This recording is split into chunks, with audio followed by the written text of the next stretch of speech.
네, 안녕하십니까. 저는 분당 서울대학교 병원 흉부외과 황유화입니다.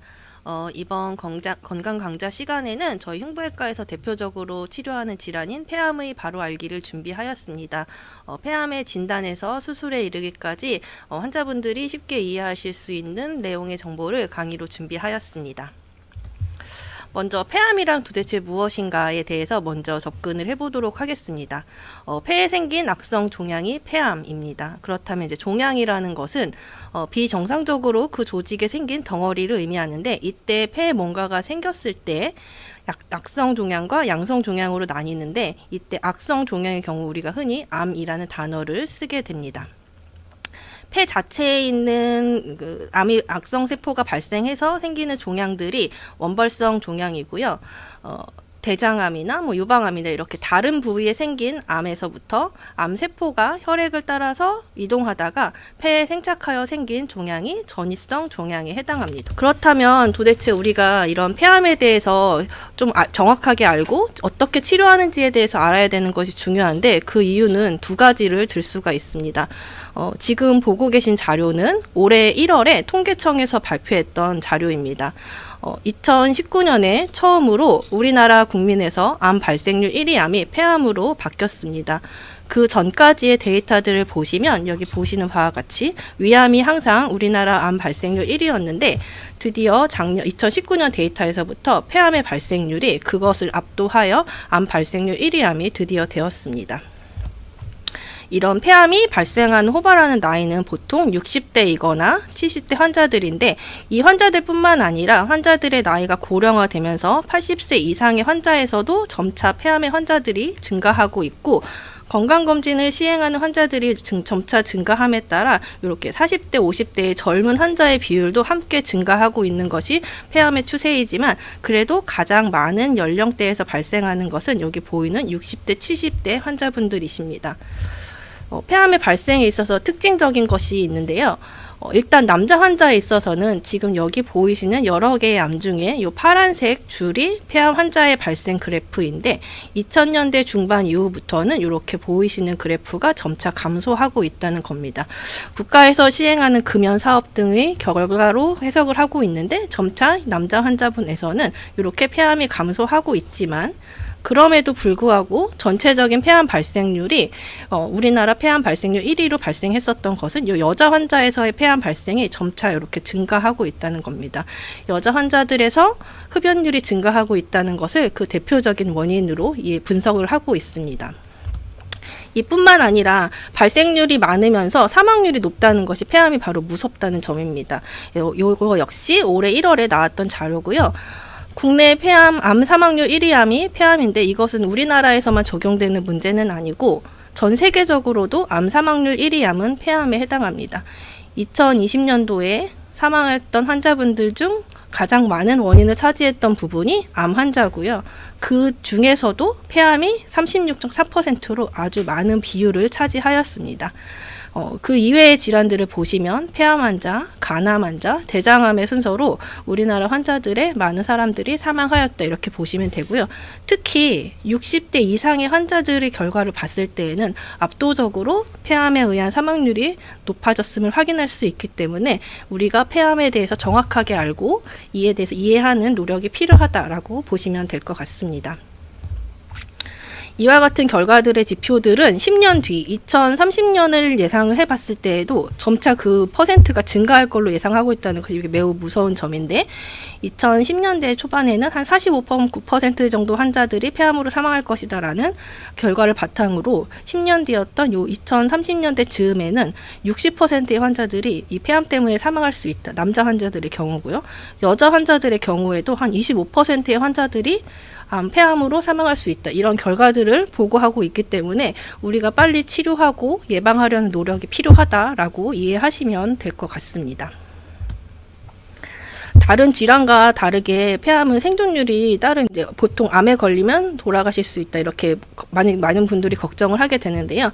지금 여기 보이시는 것처럼 폐암의 폐암이 진단되고 그게 치료하 5년간 생존하는 확률을 이렇게 통계적으로 보았을 때 우리나라에서 현재 34.7% 정도를 기록하고 있습니다. 암에서 가장 많이 발생하는 것으로 알려지는 폐암, 위암, 대장암 이렇게 세 가지를 그냥 비교해 봤을 때 위암과 대장암의 5년 생존율이 70% 중후반대인 것과 비교해서 봤을 때 폐암은 진단이 되고 나면 많은 환자분들이 돌아가신다 이렇게 볼 수가 있고요. 특히 남자 환자분들에서 생존율이 많이 낮습니다. 30% 미만으로 생존율을 보고 그 통계적으로 결과를 확인할 수가 있고 여자 환자들의 경우엔 그래도 이것보다는 더 높은 생존율을 결과를 보이고 있습니다. 도대체 왜 이렇게 위험한가에 대한 결과는 요 표를 보시면 됩니다. 폐암은 진단이 매우 어려운 암입니다. 우리나라에서 폐암이 딱 진단됐을 당시에 병기를 보시면 보통 암은 1기, 2기, 3기, 4기 이런 식으로 나누게 되는데 1기 환자들이 대부분 초기이다 이렇게 얘기하는 거고 3기나 4기가 많이 진행된 병기고요. 흔히 당신은 말기입니다 라고 얘기하시는 병기가 요 4기에 해당합니다. 1기 환자들이 예후가 매우 좋고 뒤로 갈수록 예후가 안 좋은 걸 확인할 수가 있는데 완치를 기대하고 치료를 시행하는 이 환자분들이 30% 미만의 환자들밖에 대상이 되지 않는다는 것이 폐암이 많이 발생하지만 사망률이 높은 원인이다라고 보시면 될 것 같습니다. 그럼 지금부터는 이런 무서운 질환인 폐암에 어떤 종류가 존재하고 어떻게 치료할 수가 있고 어떤 방법으로 수술을 하고 그 성적은 어떤지에 대해서 천천히 하나씩 알아보도록 하겠습니다. 폐암은 우선 쉽게 비소세포암과 소세포암으로 나누는데요. 말 그대로 암의 세포가 작은 경우를 우리가 소세포암으로 분류를 하고요. 비소세포암은 그렇지 않은 나머지 세포의 모양들을 가지고 이렇게 분류를 하고 있습니다. 이렇게 두 가지를 이렇게 다르게 분류를 하는 이유는 치료가 다르기 때문입니다. 비소세포암 같은 경우에는 요 폐의 요 중심부에 이렇게 발생을 하고 혈관이나 림프절을 따라서 이렇게 전이가 씻기 때문에 예후가 안 좋은 암으로 알려져 있고요. 요 소세포암에 해당하는 경우에는 해당 환자들이 방사선 치료나 항암 치료를 받게 되고 수술적인 치료의 대상이 되지 않는다 이렇게 보시면 될 것 같습니다. 요 소세포암을 제외하고 저희 흉부외과 의사들이 보통 주로 치료를 하게 되는 비소세포암의 경우에는 세포의 모양에 따라 편평세포암, 선암, 이렇게 다세포암으로 나눌 수가 있고요. 각각의 특징이 조금 있는데 편평세포암 같은 경우는 그냥 여러분이 흔히 아시는 흡연과 관계가 있는 암입니다. 그렇기 때문에 남성 환자들에서 많이 발생하는 것으로 알려져 있고 이거와 대비되는 선암과 같은 경우에는 폐의 요 바깥쪽 부분에 주로 생기고 여자 환자에서 많이 생기고 비흡연자에서도 흔히 발생하는 암에 해당합니다. 비소세포 폐암이지만 다세포암 같은 경우에는 이 두 가지의 암과 비교하여 전이가 빠르고 증식 속도가 빠르기 때문에 이 두 가지보다는 예후가 안 좋은 것으로 알려져 있습니다. 그래서 요것들을 실질적으로 저희가 수술한 검체를 가지고 확인을 해서 보면은 좀 더 쉽게 볼 수가 있는데요. 요 편평세포암은 앞서서 말씀을 드렸을 때에 남자 환자들 그리고 흡연과 관련된 암이다라고 말씀을 드렸고요. 여기가 보통 이렇게 공기가 들어오는 기관지에 해당하는데 이제 나쁜 연기가 들어오면서부터 거기서부터 이렇게 암세포가 발생하기 때문에 폐의 중심부에 위치하고 크기가 큰 경우들이 많고 이렇게 단단한 경우들이 많습니다. 선암의 경우에는 요 비교하여 요 기도 공기가 들어오는 길에서부터 약간 먼 말초부에 이렇게 위치하게 되고요. 편평세포암과 비교했을 때에는 조금은 더 말랑말랑한 성질을 보이는 경우들이 많습니다. 그럼 도대체 이게 왜 생기는지를 알아야 우리가 예방을 할 수가 있어서 폐암이 도대체 왜 생기는지에 대해서 알아보고 넘어가도록 하겠습니다. 폐암을 얘기할 때 절대 놓치고 빼놓고 얘기할 수 없는 부분이 바로 흡연입니다. 전체 퍼센트로 봤을 때 폐암의 원인의 90%가 흡연이다 라고 얘기합니다. 흡연량에 따라서 그 위험 정도가 다르다고 얘기하지만 많은 부분에서 얘기하실 때 크게는 흡연 환자들이 폐암이 발생하는 것은 20배까지도 증가한다 라고 말씀을 하기 때문에 흡연을 하는 환자에서 암이 발생할 거다 이렇게 두 개의 연관성은 참 빼놓고 이야기하기가 어렵다라고 이해를 하시면 되시고요. 이게 무서운 게 내가 직접적으로 담배를 피우지 않더라도 옆에서 간접 흡연만 하더라도 암의 발생률이 1.5배 정도는 증가한다고 보고가 되어져 있습니다. 그렇기 때문에 내가 담배를 펴서 내가 위험한 것뿐만 아니라 내 주변에 있는 사람들까지도 위험해질 수 있기 때문에 이것들을 이제 조심하고자 한다면 이제 담배를 끊는 게 매우 중요하다라고 볼 수가 있고요. 그 이외에 요 10%에 해당하는 부분은 환자 자체가 갖고 있는 폐에 질환이 있거나 공기가 안 좋은 곳에 요즘에 이제 미세먼지에 대한 이야기를 많이 하는데 대기 오염이나 공해 물질에 많이 노출되어 있거나 내가 직업적으로 유해가스에 이렇게 노출되는 직업을 가지고 있거나 혹은 이런 것들이 없더라도 내가 원래 갖고 있는 유전적 요인에 의해서도 암은 발생할 수가 있습니다. 최근에는 요것뿐만 아니라 비흡연자 폐암에 대한 관심도도 매우 증가하고 있는데 이제 환자분들이 저한테 오셔서 저는 담배를 핀 적이 한 번도 없는데 왜 도대체 암에 걸린 거죠? 이렇게 물어보시는 경우들이 있습니다. 전체 환자의 15%의 환자들이 비흡연자에 해당하고요. 특히 이제 저희 2014년 정도에 우리나라 국립암센터 폐암센터에서 보고했었던 요 데이터들을 보시면 전체 환자의 한 30%가 여성암 환자분들인데 그 중에 한 80% 이상은 담배를 핀 적이 없습니다. 물론 여성 환자들이 그 이후에 흡연력이 많아지고 요 흡연자의 비율이 증가하고는 있지만 이렇듯 전체 환자의 대략 한 15에서 20%까지는 담배를 한 번도 핀 적이 없지만 폐암에 걸릴 수 있다라고 이해를 하시면 되고요. 이런 환자들의 특징은 비교적 젊은 나이이고 여자에서도 흔한데 비흡연자의 폐암만을 가지고 분류를 해본다면 남성 환자분보다 여성 환자에서의 위험성이 1.3배 이상 높은 것으로 알려져 있습니다. 다행인 것은 그래도 이제 흡연자 폐암보다는 예후가 좋기 때문에 앞서서 보셨을 때 여자 환자들의 생존율이 더 좋다라고 이해하시면 될 것 같고요. 그렇다면 이 환자들은 도대체 왜 생기는가에 대한 접근을 해보시면 아직은 잘 모른다가 답일 것 같습니다. 그렇기 때문에 이런 환자들이 나쁜 공기에 계속 노출이 되거나 원래 폐 질환이 있거나 직업력이나 이런 것들에 의해서 유해가스에 자꾸 노출이 되거나 주변에 있는 사람으로 인하여 간접 흡연을 하거나 그리고 유전력 이런 것들이 다 포함을 해서 비흡연자에서도 폐암이 계속 발생하고 있다라고 이해하시면 될 것 같습니다. 어떤 증상이 있을 때 내가 폐암을 의심을 하고 병원에 가서 검사를 받아봐야 하는지에 대해서 알아보는 것이 폐암을 진단하는 시작일 것 같습니다.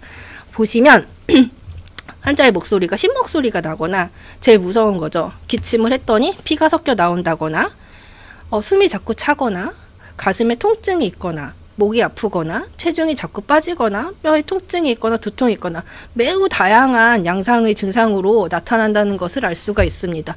보통 폐렴이 있거나 폐에 질환이 있을 때 나타나는 증상들과 크게 다르지 않은데요. 폐암의 다른 별칭으로 침묵의 살인자라는 말이 있습니다. 보통 환자분들이 오셔서 저는 담배도 피지 않고 아무 증상이 없는데 왜 저를 폐암 환자라고 얘기하죠? 라고 얘기하시는 분들이 대부분이십니다. 저희는 특히 수술의 대상이 되는 1기나 2기 환자들을 많이 만나는 흉부외과이기 때문에 보통 초기 환자들을 만나서 더 그런 증상들을 호소하시는 무증상을 호소하는 분들이 많긴 한데요. 암이 초기인 1기, 2기의 경우에는 대부분 환자분들이 증상이 없습니다. 그렇기 때문에 건강검진을 해서 우연히 밝혀지거나 다른 검사를 시행하다가 우연히 밝혀져서 병원에 오시는 분들이 많으시고요. 증상이 이미 생기면 병이 어느 정도 진행했다라는 것을 의미합니다. 그래서 병이 사이즈가 조금씩 커지면 기침을 유발하거나 환자의 가래에 피가 섞이거나 호흡곤란이 있거나 흉통 등의 증상을 호소하실 수가 있습니다. 여기서 조금 더 번지는 경우에는 환자의 목소리가 쉬거나 종양이 커져서 식도나 이런 주변 장기를 침범하는 경우에는 소화가 잘 안 되는 증상들도 발생할 수 있습니다.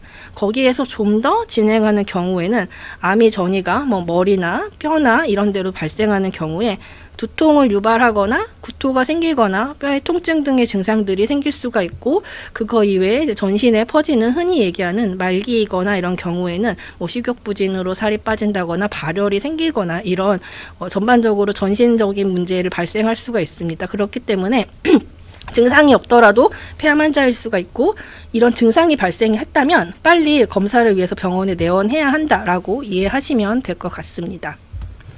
그럼 이제 이런 것들이 의심돼서 병원에 오셨을 때 하시게 되는 검사들에 대해서 설명을 드리도록 하겠습니다. 저희가 엑스레이에서부터 뭐 펫CT, MRI까지 다양한 검사를 통해서 폐암을 진단을 하게 되는데요. 가장 쉽게 먼저 시행하게 되는, 병원에서 제일 먼저 시행하게 되는 검사는 엑스레이이고, 여기에서 종양이 있거나 암이 의심되는 경우에 좀 더 정밀한 검사를 위해 시행하는 검사가 바로 요 CT에 해당합니다. 환자분들 중 뭐 객혈을 호소하거나 이런 경우에 암세포를 확인하기 위해서 객담 자체를 검사하기도 하고, 환자의 기관지 내시경을 통해서 암세포를 직접적으로 확인하거나 조직 검사를 시행을 하기도 합니다. 이외에 전신에 전이가 있거나 머리에 전이가 있는지를 확인하기 위한 이런 검사들도 시행을 하게 되는데요. 각각의 검사들에 대해서 다음 장에서부터 천천히 설명을 드리도록 하겠습니다. 흉부 엑스레이는 암을 진단하는 가장 첫 번째 검사다라고 보시면 됩니다. 보통 우리나라 학생들 초등학교, 중학교 이상 되시면 학교에서부터 매년 엑스레이 검진을 시행하기 때문에 대부분의 환자들이 엑스레이는 기본적으로 한 번씩은 다 촬영해 본 경험이 있으실 걸로 생각이 됩니다. 지금 요 엑스레이를 보고 설명을 드리면 요 가운데 이렇게 하얗게 있는 부분이 심장에 해당하고, 양쪽에 검게 보이는 요 두 가지 부분이 폐에 해당합니다. 그래서 요 까만 폐에 아무것도 없을 때 폐가 깨끗하고 문제가 없습니다 라는 말씀을 드릴 수가 있습니다. 하지만 폐에 뭔가 종양이 생기는 경우에는 지금 보이시는 것처럼 이렇게 하얗게 혹은 이렇게 큰 하얀 덩어리가 확인이 되고, 이럴 때에는 폐에 뭔가 종양이 확인됐다는 것을 의미하고 이거에 대한 정밀 검사를 한 번 더 시행해야 됩니다. 그때 시행하게 되는 검사가 CT 검사입니다. CT 검사를 찍으면 지금 보이시는 것처럼 이 가운데 위치한 부분이 심장에 해당하는 부분이고, 양쪽에 까맣게 보이는 부분이 폐에 해당하는 부분입니다. 폐에 뭔가 종양이 생겼을 때에는 지금 보시는 것처럼 얼마나 크기가 어떤지, 주변에 조직을 침범했는지 여부를 직관적으로 확인할 수 있는 검사가 바로 CT에 해당하고요.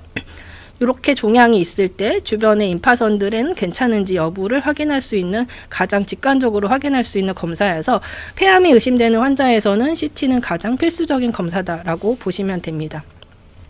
점차 이렇게 폐암의 진단에 있어서 CT가 중요하다고 얘기하는 것은, 앞서서 엑스레이에서 종양을 발견하려면 어느 정도 크기가 커져야 되고 그래야 그 그림자 음영을 확인을 할 수가 있는데, CT에서는 크기가 매우 작은 이런 종양들도 확인이 쉽게 된다는 것이 가장 큰 장점입니다. 그래서 CT를 찍으면 이렇게 크게 된 종양이 보이기 전에도 이렇게 작은 암이 의심되는 부분에서도 일단은 의심을 하고 추가적인 검사를 할 수 있다라고 보시면 되고요. 그런데 이제 CT를 찍으면 환자분들이 방사선에 노출이 되고 뭐 조영제에 노출이 되고 이런 것들에 대해서 거부감을 느끼는 경우들도 있어서, CT를 위한 건강검진에서는 이런 선량의 노출이 좀 적은 저선량 흉부 CT를 시행을 하는 것을 권고하고 있습니다. 기관지 내시경 검사는 보통 호흡기내과 교수님들이 시행을 해주시고요. 호흡기내과 전문의 선생님들이 시행을 해주시고, 환자분들이 객담을 나타냈다거나 CT를 찍었을 때 우리가 숨쉬는 길인 기도나 기관지에 뭔가 종양이 보이는 경우에 직접적으로 확인을 하게 됩니다. 그래서 기관지 내시경으로 이렇게 들어와서 보면 숨이 들어가는 길이죠. 기관지를 이렇게 막고 있는 종양을 직관적으로 확인을 할 수가 있고요. 지금 여기에서도 보면 더 세부적으로 들어갔을 때 숨쉬는 길을 이렇게 일부를 막고 있는 종양을 확인할 수 있습니다. 그러면 이렇게 보고 조직의 일부를 떼어내서 조직 검사도 가능한 검사 방법이다라고 이해하시면 될 것 같습니다.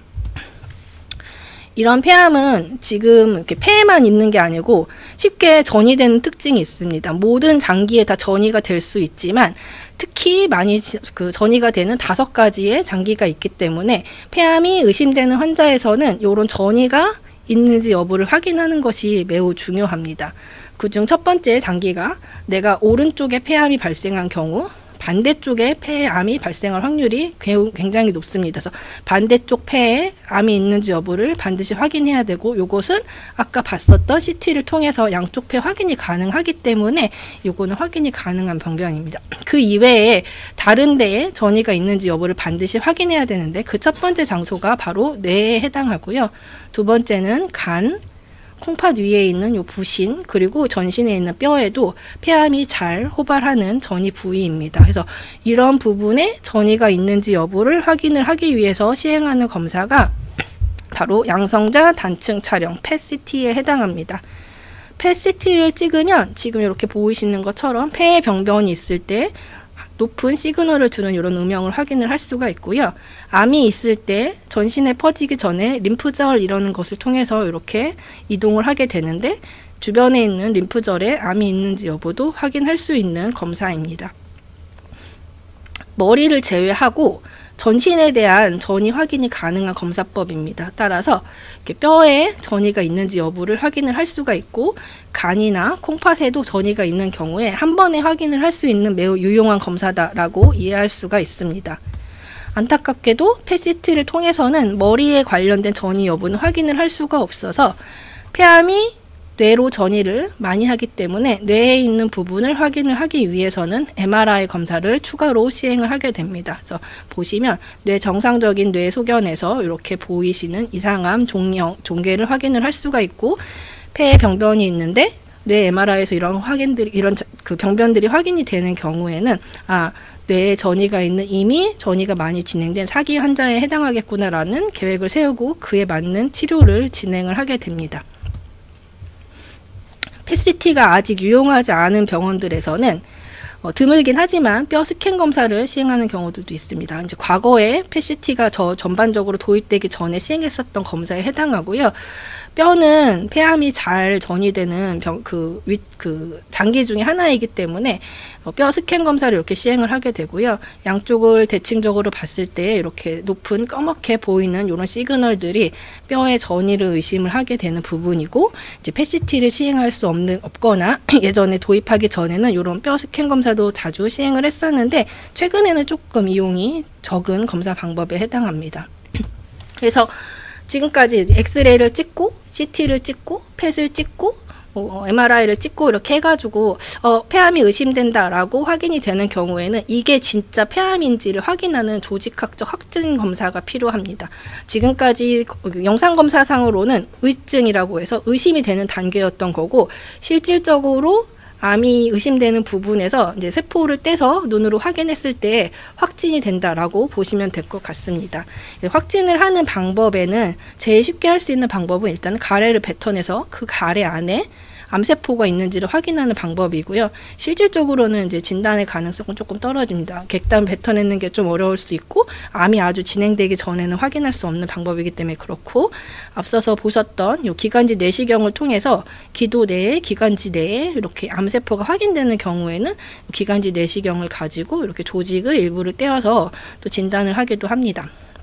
종양이 아주 큰 경우에는 피부 밖에서 이렇게 바늘로 찔러가지고 세침 검사를 통해서 암세포를 획득하고 조직 검사를 하기도 하는데요. 그래서 이렇게 뱉어내거나 기관지 내시경으로 조직의 일부를 떼거나 혹은 피부 밖에서 이렇게 경피적으로 바늘로 찔러서 조직이 나온 경우에 병원에 있는 병리과 전문의 선생님들이 암세포를 확인을 하게 되고 그 세포에서 이렇게 암세포가 확인되는 경우에 환자분은 드디어 이제 암 환자가 됐습니다라고 확진이 되신다고 보시면 되고요. 최근에 이제 TV나 인터넷 등등에서 많이 이제 소개가 되는 병변 부위가 있습니다. 바로 요 간유리 음영이라는 병변인데요.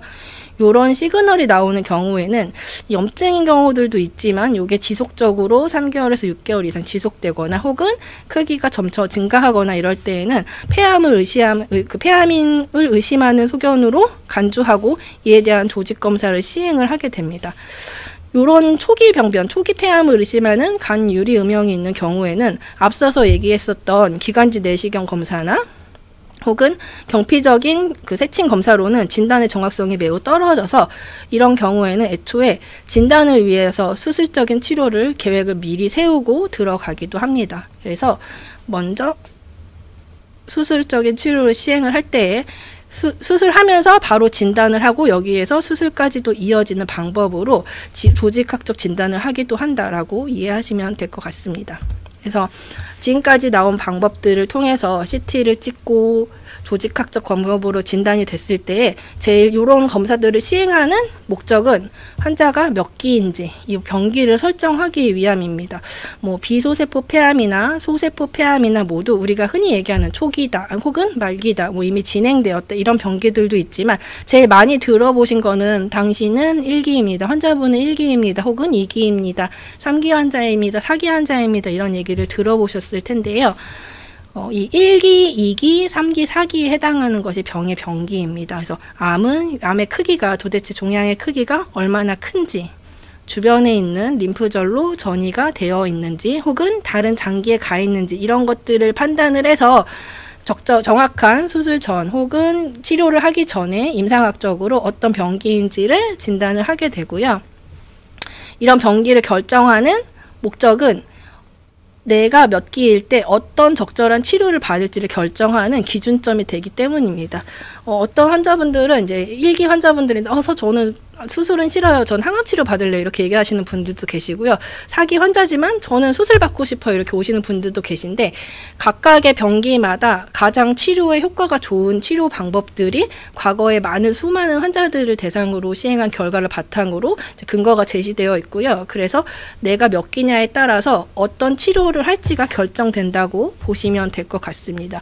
그리고 이러한 치료를 결정할 수 있는 것뿐만 아니라 저희가 이제 몇 기이면 이 환자가 생존율이 어느 정도 되겠다는 예측, 그래서 환자에게 지금 이 현재 상태에서 치료를 시행하면 생존율이 몇 % 정도가 됩니다. 이런 설명을 할 수 있는 근거가 되기도 합니다. 앞서서 한번 보셨던 슬라이드와 비슷한 슬라이드이고요. 폐암은 진단 당시에 초기에 진단되는 경우가 적다고 말씀을 드렸습니다. 비소세포 폐암의 경우에 1기, 2기, 3기, 4기 이렇게 4기 환자가 거의 40% 중반까지도 해당하고요. 1기 환자들이 30% 미만으로 확인이 되고 있고 소세포 폐암의 경우에도 제한병기, 암이 별로 많이 진행하지 않은 이런 병기 환자들이 똑같이 30% 미만이고요. 이미 진행된 상태에서 70% 이상의 환자들이 진단이 되어 그거에 맞는 치료를 시행을 하고 있습니다. 각각의 그러면 이제 비소세포암과 소세포암에서 병기는 어떻게 나뉘고 어떤 치료를 하는지에 대해서 설명을 간단하게 드리도록 하겠습니다. 물론 이 안에서도 세세한 기준점이 있고 여러 가지 지표들이 있지만 대략적으로 이해를 하실 때 1기 환자의 경우에는 암이 폐에만 있고 림프절 전이는 없는 상태다라고 이해하시면 됩니다. 2기의 경우에는 암이 폐에 있으면서 그 주변에 있는 림프절까지도 이미 전이된 상태이거나 이 암 상태가 주변에 있는 흉벽이나 횡격막을 침범한 상태도 2기에 해당합니다. 3기의 경우에는 폐에 암이 있으면서 그 림프절 전이가 종격동이라고 이야기하는 어느 정도 좀 떨어져 있는 림프절까지도 전이가 확인된 상태이거나 주변에 있는 큰 혈관이나 기관이나 식도 이러한 장기들을 침범한 경우에 3기에 해당하고요. 반대쪽 폐에 이미 전이가 되어 있거나 악성 흉수가 동반되어 있는 경우 그리고 다른 장기에도 암이 있는 경우는 4기에 해당합니다. 저는 수술이 싫어요. 먹는 약으로 치료해주세요. 이렇게 얘기하시는 분들도 계신데 저희가 이제 환자분들한테 설명을 드릴 때 저희는 이제 흉부외과 의사니까 이런 폐암 환자들이 오셨을 때 환자분 수술을 받을 수 있는 거는 완치될 수 있는 유일한 그 진단 기수에 들어오신 어쩌면 이제 운이 좋은 환자분입니다. 이렇게 설명을 드리는 경우들이 많습니다. 수술은 초기 환자에서만 가능한 치료 방법이라고 보시면 됩니다. 그래서 1기 환자들의 경우에는 수술적인 치료를 시행하면 완치의 목적으로 치료를 할 수 있다라고 이해를 하시면 되고요. 이미 림프절에 이렇게 전이가 되어 있는 2기 이상의 환자에서부터는 수술적인 치료를 시행하고 환자의 컨디션에 따라서 보조 항암요법 치료를 추가적으로 시행을 하게 됩니다.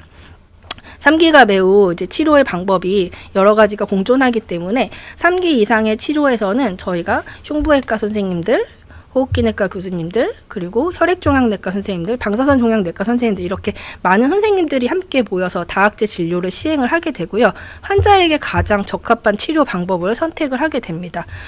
수술 단독으로 치료하는 경우는 거의 없고요. 수술을 하면서 방사선요법이나 항암요법을 수술 전후에 이렇게 믹스해서 치료를 하거나 혹은 수술적 치료가 불가할 것이라고 판단되어지는 환자에서 혹은 이런 것들이 이득이 될 것 같다고 생각되지 않는 환자에서는 항암 방사선 요법을 치료하기 때문에 환자들에 맞는 검사 방법으로 치료를 시행을 하게 되고요. 4기 같은 경우에는 이미 수술적인 치료를 시행해봤자 환자의 생존율에 도움이 되지 않는다고 밝혀져 있기 때문에 항암 요법이나 대중적인 치료를 시행하는 기수다라고 이해하시면 될 것 같습니다. 소세포암은 저희 흉부외과 의사인 저는 잘 만나지 못하는 이제 암세포 종류라고 보시면 되시고요. 보통 이제 제한병기와 확장병기로 나뉘는데 폐에만 이렇게 국한되어 있는 경우를 제한병기라고 얘기하고, 이런 환자들의 경우에는 항암 치료와 방사선 치료를 함께 진행을 하게 되고요. 이렇게 다른 데에도 이미 전이가 확인되어 있는 소세포암의 경우에는 주로 항암 치료만 시행을 하게 됩니다. 그렇다면 흉부외과 의사로서 치료에 적극적으로 개입을 하는 비소세포 폐암의 종류의 치료에 대해서 이제 조금 자세하게 설명을 드리도록 하겠습니다. 비소세포 폐암이 있는 경우에 이 암세포를 치료하기 위한 방법은 지금 보이는 이렇게 세 가지다라고 보시면 됩니다. 수술을 시행할 수가 있고, 약물 치료에 해당하는 항암 치료를 시행받으실 수가 있고요. 방사선 치료를 받을 수가 있고, 뭐 진행되어지는 어느 정도 진행된 병기에 따라서 이것들이 이렇게 혼자 혼합돼서 여러 가지 방법으로 치료를 이제 시행을 하기도 합니다. 그래서 이 방법들 중에 수술을 시행을 해야 유일하게 완치가 가능한 치료 방법이다라고 이해를 하시면 되시고요. 이거는 그냥 의사가 마음대로 막 결정을 하는 건 아니고, 주치의가 환자를 만났을 때 마음대로 결정하는 건 아니고, 우리나라에서는 이제 대한폐암학회에서 폐암 치료 지침이라는 것을 내놓았고, 전 세계적으로 NCCN이라는 그 기관에서 폐암은 몇 개일 때 어떤 치료를 해라, 이런 가이드라인을 제시한 것이 있습니다. 그래서 앞서서도 보셨던 것에 해당하고요. 비소세포암 같은 경우에는 1기에서 3기까지는 수술적인 치료가 적용이 될 수가 있고, 2기 이상에서는 항암 치료나 방사선 치료가 도움이 될 수가 있습니다. 3기 B 이상에서는 수술적인 치료는 시행하지 않고 항암 치료나 항암 방사선 치료를 시행하게 되고, 4기 이상의 이미 많이 진행된 환자에서는 항암 화합 치료를 시행을 하게 됩니다. 비소세포암은 최근에는 수술을 하는 경우도 있긴 하지만, 기본적으로 표준 치료에서는 제한병기의 경우에는 항암 치료와 방사선 치료를 시행을 하게 되고, 확장 병기인 경우에는 항암 화학 치료를 시행을 하게 됩니다. 그렇다면 이렇게 치료를 했을 때 보통 5년 생존율이 우리나라는 어떻게 되는가? 의료 선진국이라고 얘기하는 미국, 영국, 일본과 비교해서 우리나라는 잘 치료하고 있는가? 이런 결과도 통계청에서 매년 발표를 하고 있습니다. 이거 역시 올해 1월에 나왔었던 데이터고요. 국제적인 비교는 지금보다는 조금 과거 2010년에서 2014년 결과를 바탕으로 이렇게 비교를 하고 있습니다. 폐암의 경우에 한국의 2010년에서 2014년의 생존율은 25.1%로 보고가 되었었고, 의료 선진국이라고 얘기하는 미국이나 영국과 비교했을 때 그 성적이 더 좋은 것을 알 수 있지만, 일본과 비교했을 때는 조금 다소 떨어지는 성적을 확인할 수가 있었습니다. 이 그래프가 매우 중요하다고 볼 수가 있는데요. 여기 두 번째에 해당하는 것이 폐암입니다. 그래서 폐암, 위암, 대장암, 이렇게 세 가지를 비교를 했을 때 많이 발생하는 암의 위암, 대장암과 비교해서는 우리가 앞서서도 봤지만 폐암은 생존율이 좀 비교적 떨어지는 암인 것을 확인할 수가 있었는데, 그래도 이 그래프들의 폭을 보시면 1900년대 초반에는 12% 정말 걸리면 다 돌아가신다, 이렇게 얘기할 수밖에 없는 질환이었던 반면에 지금 벌써 한 20% 이상의 생존율이 향상했음을 확인을 할 수가 있습니다. 항암 치료나 방사선 치료의 발달도 있지만 이거에 있어서 가장 크게 적용한다고 해석되는 부분은, 환자분들이 그래도 조기에 진단이 돼서 수술적인 치료를 받을 수 있는 환자의 폭이 늘어났고, 그런 환자들이 적극적인 치료를 통하여 생존율이 올라갔다라고 보시면 될 것 같고요. 물론 간암이나 췌장암 이런 암들과 비슷한 수준의 생존율을 보이고 있지만, 이것들을 더 올리기 위해서 환자분들은 예방을 열심히 하셔야 되고, 저희 같은 이제 의사들은 이런 치료 방법을 좀 더 다양하게 공부하고 더 발전시켜야 된다라고 이해하시면 될 것 같습니다. 그래서 지금부터는 제가 저희 이제 수술은 어떻게 하고 수술한 저희 병원의 성적은 어떤지에 대해서 설명을 드리고자 합니다. 그러기 위해서는 폐는 도대체 어떻게 생겼고 어떤 구조로 되어 있는지를 먼저 알고 가셔야 되기 때문에, 지금 이 그래프 도표를 먼저 보도록 하겠습니다. 그래서 정상적인 폐를 갖고 있는 사람들은 폐는 오른쪽, 왼쪽 이렇게 각각 하나씩 이렇게 존재합니다. 보통 저희가 오른쪽 폐 같은 경우에는 이제 3개의 구역으로 이렇게 나뉘어져 있는데, 그 구역을 지칭하는 단어가 옆이고요. 그래서 오른쪽에는 상, 중, 하 3개의 폐 구역이 존재하고, 이게 우상엽, 우중엽, 우하엽이고요. 폐의 어디에도 암은 발생할 수가 있습니다. 왼쪽은 2개에 해당하고요. 왼쪽 좌상엽, 좌하엽 이렇게 나뉘어져 있습니다. 폐에 뭔가 병변이 생겼을 때 어떻게 절제하느냐에 따라서 폐 절제 범위가 나뉜다고 보시면 되는데요. 앞서서도 계속 강조하여 말씀을 드렸지만 완치를 위한 최선의 방법은 수술적인 치료를 하는 겁니다. 몸에서 암세포를 모두 깨끗하게 제거해야 된다라고 이해를 하시면 될 것 같고요. 얼마나 잘라내냐에 따라서 이렇게 폐 병변만 이렇게 잘라내는 쐐기 절제술, 진단적인 목적에서도 많이 시행이 되고 폐 기능이 좋지 않은 환자들에서도 적용이 되는 방법입니다. 이것보다는 조금 더 작은 소구역을 절제하는 구역 절제술도 있고, 아까 얘기했었던 하나하나의 구역인 폐 옆 절제술을 시행하는 수술 방법도 있고, 오른쪽에 암이 있거나 왼쪽에 있을 때 각각을 잘라내는 전폐 절제술을 시행하는 경우도 있습니다. 이렇게 폐를 절제하는 방법은 다양한데 현재 치료 방법에 있어서 폐암이 있을 때 표준적으로 완치의 목적으로 치료를 하는 치료의 방법은 이 폐 옆 절제술입니다. 그래서 최근에 많은 연구들을 통해서 조기에 진단이 되고 아주 초기에 사이즈가 작은 암이라면 이렇게 작은 절제를 통하여 이런 효과를 나타낼 수도 있다는 보고들이 나오곤 있지만, 현재까지 아직은 폐에 암이 있을 때에 완치의 목적으로 치료를 한다면 하나의 그 암이 포함되어 있는 엽을 제거하는 것이 완치를 위한 수술 방법이다 라고 이해를 하시면 될 것 같습니다. 수술을 하는 방법은 이제 크게 두 가지로 분류를 할 수가 있고요. 과거에 치료하는 방법이었던 개용술, 보통 오른쪽이나 왼쪽을 한 20에서 25cm 정도 이렇게 절개를 하고 갈비뼈를 벌려야 저희가 수술할 수 있기 때문에 인위적으로 갈비뼈 하나를 잘라내고 흉곽을 벌려서 안쪽에 있는 폐를 절제하는 수술 방법입니다. 과거에 시행했던 방법, 그리고 지금도 아주 많이 진행되어 있거나 혈관에 침범이 보이거나 이런 환자들에서 아주 낮은 빈도로 수술이 시행되어지는 방법이고요. 2000년대 중후반 이후로 우리나라에서는 이제 최소 침습 수술이라는 방법이 도입되었고, 전 세계적으로 봤을 때에도 국내에서 아주 높은 수준의 최소 침습 수술이 진행이 되어지고 있습니다. 대부분 수술하는 방법은 흉곽경 수술 방법이지만 로봇을 도입해서 수술을 하는 방법도 역시 함께 발전을 하고 있고요. 지금 보시는 것처럼 흉부 내부를 카메라로 보고 수술에 필요한 도구들을 필요한 구멍 한두 개 정도를, 큰 거는 한 3-4cm, 작은 거는 1cm 정도의 이렇게 구멍을 통해서 수술을 하는 방법입니다.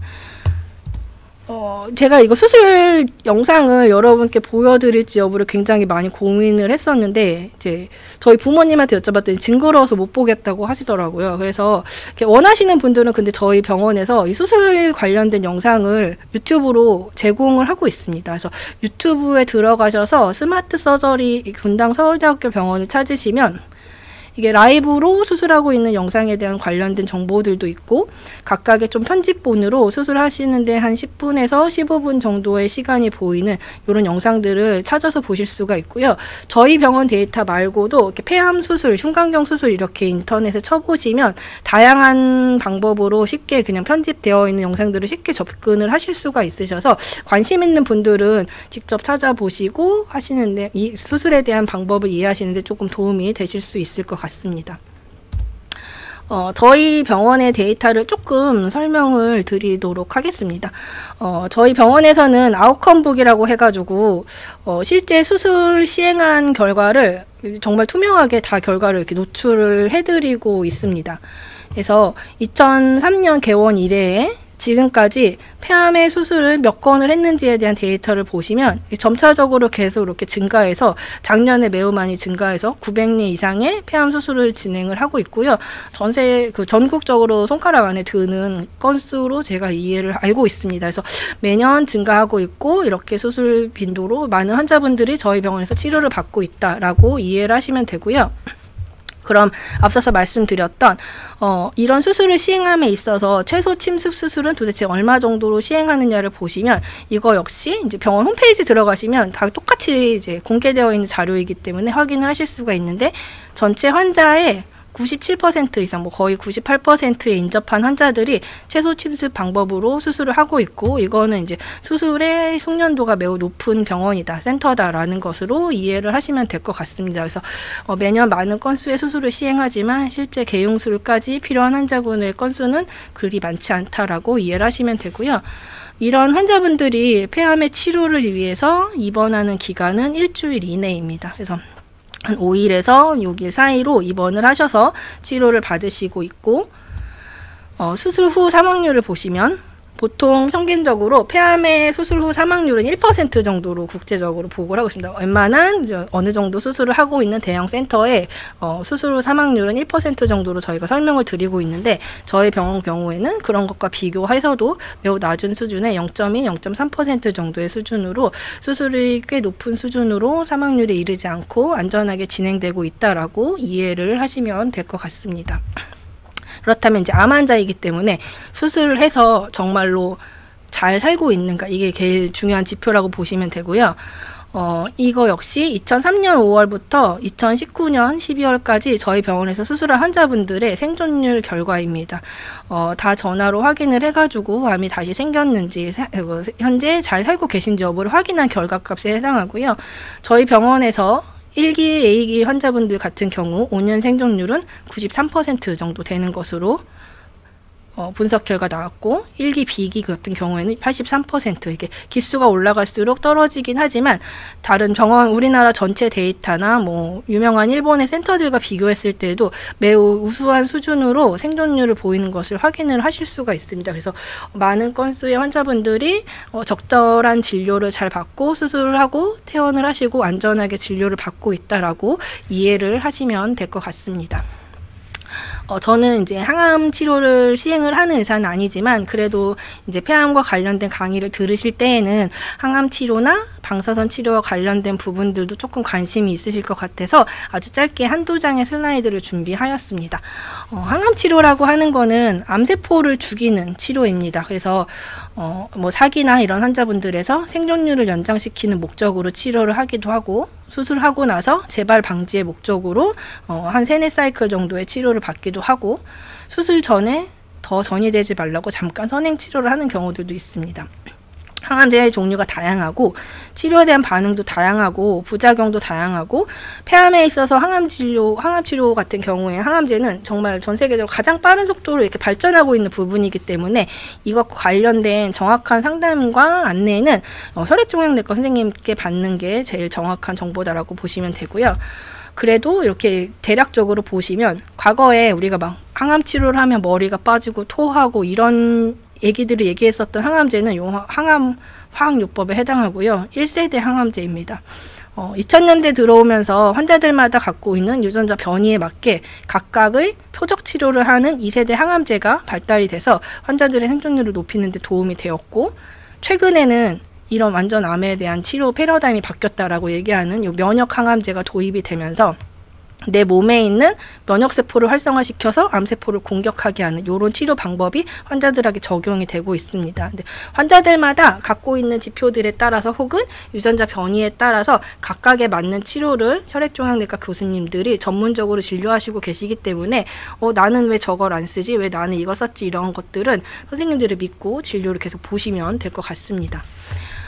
또 다른 치료 방법 중에 하나인 방사선 치료는 방사선 종양내과 선생님들이 해주시고요. 수술적인 치료를 받을 수 없거나 혹은 수술하고 나서 이제 주변부에 임파선 전이가 있거나 이런 부분들이 있을 때 추가적으로 방사선으로 종양을 없애는 방법입니다. 이게 전체적으로 수술을 받지 않는다는 장점이 있기도 하지만 이것과 관련된 부작용이 있을 수가 있고, 수술보다는 조금 이제 생존율이 약간 떨어지는 치료법으로 도 알려져 있기 때문에 이거 역시 이런 치료를 할 때에는 앞서서 말씀드렸던 것처럼 혈액종양내과 선생님들, 저희 방사선종양내과 선생님들, 호흡기내과 선생님들, 그리고 흉부외과 선생님들이 다 같이 함께 고민을 하고 환자에게 맞는 치료 방법을 선택을 하고 있습니다.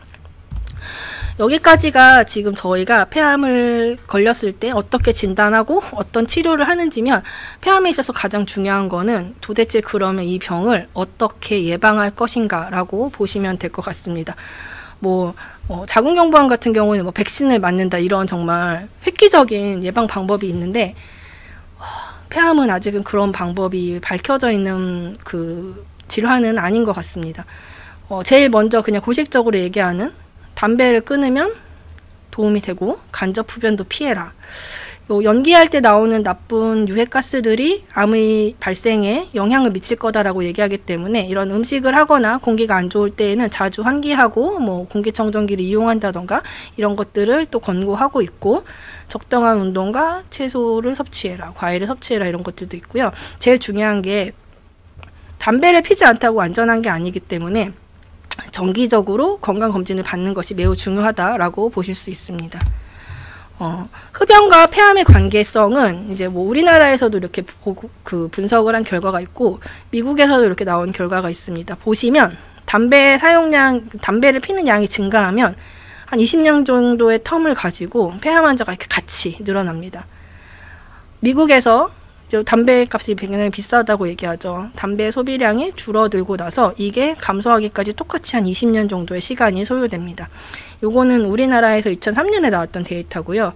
담배 소비량이 이렇게 증가할 때 폐암 사망률이 함께 이렇게 증가하는 걸 볼 수가 있고, 우리나라에서도 2000년대 이제 초반부터 금연과 관련된 정책 사업들을 많이 진행을 하고 있고, 현재 이제 담배 가격 자체도 많이 이제 인상이 되어 있기 때문에 그런 것과 관련된 효과는 이제 점차 이렇게 떨어질 수 있는 것을 기대하고 있는 상태라고 보시면 됩니다.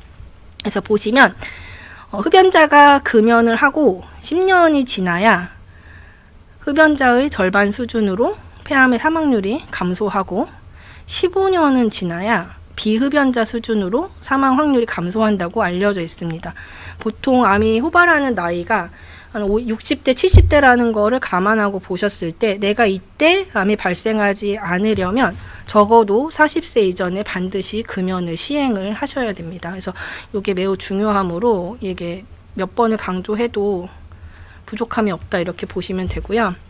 두 번째, 폐암의 치료에 있어서 제일 중요한 건 이제 조기 검진이다라고 보시면 됩니다. 그래서 담배를 안 피는 거 이거 뭐 아무나 할 수 있지만 조기 검진이 매우 어려운 질환이라고 말씀을 드렸습니다. 그래서 우리나라 이제 보건복지부에서는 40세 이상의 흡연자라면 더 이른 나이부터지만 남녀 40세 이상의 환자분들에서 이런 고위험자라면 매년 1회 동안 이제 저선량 흉부 CT를 찍어라라고 권고를 하고 있고요. 이런 것들은 앞서서 보셨던 암 사망률, 암 발생률 이런 그래프들을 반영해서 나온 정책이라고 보시면 되고, 2017년도에 우리나라 고위험군을 대상으로 한 폐암 검진 시범 사업이 있었습니다. 그래서 약 3,000명 정도의 환자를 대상으로 해서 해당 사업을 시행을 했었고, 당시에 8명 정도의 환자가 폐암으로 조기에 발견이 돼서 치료를 받았던 적이 있습니다. 이러한 데이터들을 대상으로 2019년부터 우리 원래 5대암이 국가검진 사업에 들어갔었는데 폐암이 들어가서 이제 6대암이 국가검진 사업에, 암 검진 사업에 들어가게 되었습니다. 그래서 만 54세부터 74세에 이르는 30감년 이상의 흡연력을 가지신 분들, 여기서 이제 감년이라고 하는 것은 내가 하루에 담배를 몇 개씩 피고 몇 년을 폈는지를 계산하는 방법이고요. 이런 환자분들은 2년에 한 번씩 흉부 CT를 국가검진 사업에서 시행을 해주고 있습니다. 저희가 이제 매년 건강검진을 시행을 하고 있지 않습니까? 그래서 그런 검사가 이런 고위험군에 들어가는 경우에는 CT도 포함이 돼서 시행을 하고 있다라고 보시면 되고, 폐암의 고위험군에 해당하는 환자분들이 있습니다. 45세 이상인데 나는 이미 흡연력이 좀 충분하다라고, 요 나이는 아니지만 요 보이는 이제 장기 흡연자나 나는 가족 중에 암이 있어요, 걱정이 됩니다, 이런 분들, 그리고 이게 특수 직업적으로 유해가스에 자꾸 노출이 되시는 이런 고위험군들 환자분들에서는 1년에 한 번씩 저선량 흉부 CT를 찍을 것을 권고하고 있습니다. 내가 담배를 피지 않더라도 60세 이상에서 폐암 발생률이 급격히 증가하기 때문에 증상이 없더라도 기관검진 엑스레이 이외에 폐암 검진은 한 번 정도는 시행하는 것이 중요하다라고 이해를 하시면 될 것 같습니다. 그래서 이 슬라이드는 제가 이번에 이제 요 강의를 준비하면서 통계청에서 국민암 예방 수칙 10가지를 마지막에 이렇게 배포하신 게 있으시더라고요. 폐암을 위해서 특별히 이렇게 뭘 조심해라 이런 것들이 정해져 있는 것은 아니지만, 그래도 요 10가지의 수칙을 잘 숙지하시고 진료를 보신다면 요 암을 예방할 수 있는데 도움이 되실 것 같아서 마지막 슬라이드로 제 준비를 했습니다. 항상 암 예방에 있어서 첫 번째는 담배를 피우지 말고 남이 피우는 담배연기, 간접 흡연도 피해라입니다. 그래서 이게 매우 중요하다라고 보시면 되고요. 두 번째는 환자분들이 이제 건강한 균형 잡힌 식사를 해야 하는 것이고, 음식을 짜게 먹거나 탄 음식을 먹지 말아라. 그리고 적당한 음주를 해야 되는 거죠. 너무 심한 음주는 피해야 하며, 운동도 주 5회 이상 30분 이상 뭐 건강한 운동을 하시는 게 도움이 되실 수가 있고, 건강한 체중을 유지하시고 예방접종력에 따라서 이제 예방접종을 정확하게 맞는 것이 간암이나 뭐 자궁경부암을 예방할 수 있는 도움을 하는데 매우 도움이 되는 방법입니다. 그래서 안전한 성생활을 하거나 이런 노출이 되지 않도록 건강을 관리하시는 것도 중요하고요. 마지막으로 또 중요한, 저희가 폐암에서도 중요했었던 건강 지침에 따라서 조기 검진을 받는 것이 매우 중요하다. 특히 폐암과 같은 경우에는 1기 환자분들은 완치를 목적으로 치료하지만 2기, 3기가 될수록 점점 그 생존율이 급격히 떨어지기 때문에 이런 것들에 주의해서 조기에 발견, 암이 안 생기면 제일 좋지만 조기에 발견해서 적절한 치료를 받는 것이 중요하다고 이해를 하시면 될 것 같습니다. 네, 제가 준비한 강의는 여기까지이고요.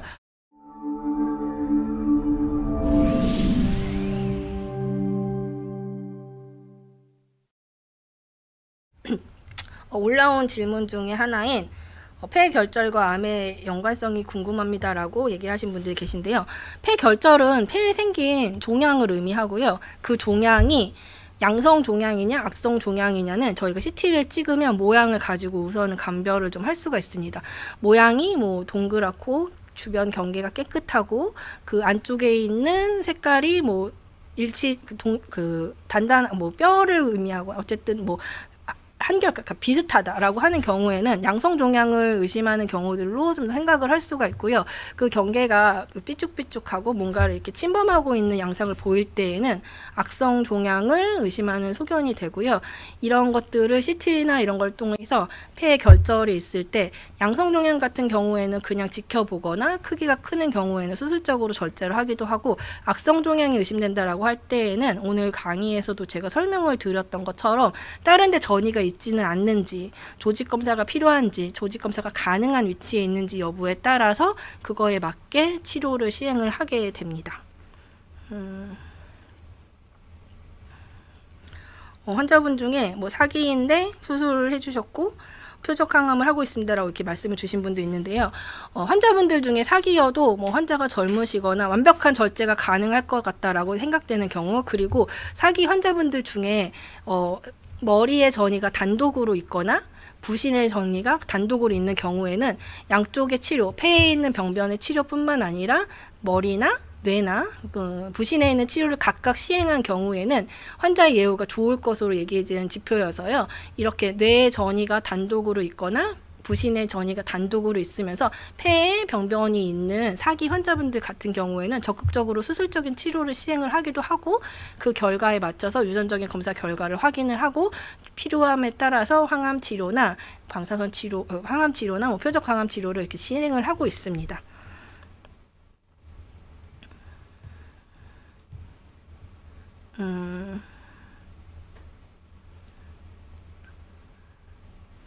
MRA 검사를 한 적이 있는데 이상이 없다고 결과가 나왔는데 늘 호흡기가 약해서 뭘 더 해야 하나요?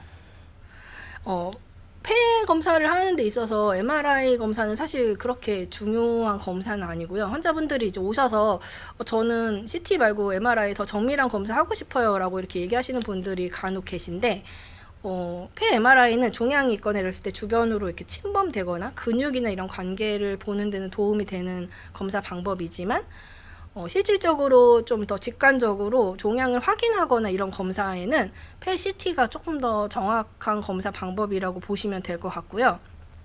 이미 MRI를 찍으셨는데 거기에서 이상이 없는데 호흡기가 약하다 이렇게 얘기하시는 분들은 폐 실질 자체의 기능을 보는 폐 기능 검사를 시행해 보시면 폐에 이제 문제가 없더라도 폐 기능 자체에 문제가 있는 뭐 천식이라던가 이런 질환들을 감별을 할 수가 있습니다. 그래서 저희 병원 호흡기내과 선생님 진료를 보시면 이런 MRI 검사가 무조건 좋은 검사는 아니기 때문에 적절하게 진료를 해주시고 필요한 검사를 추천을 해주실 것 같습니다.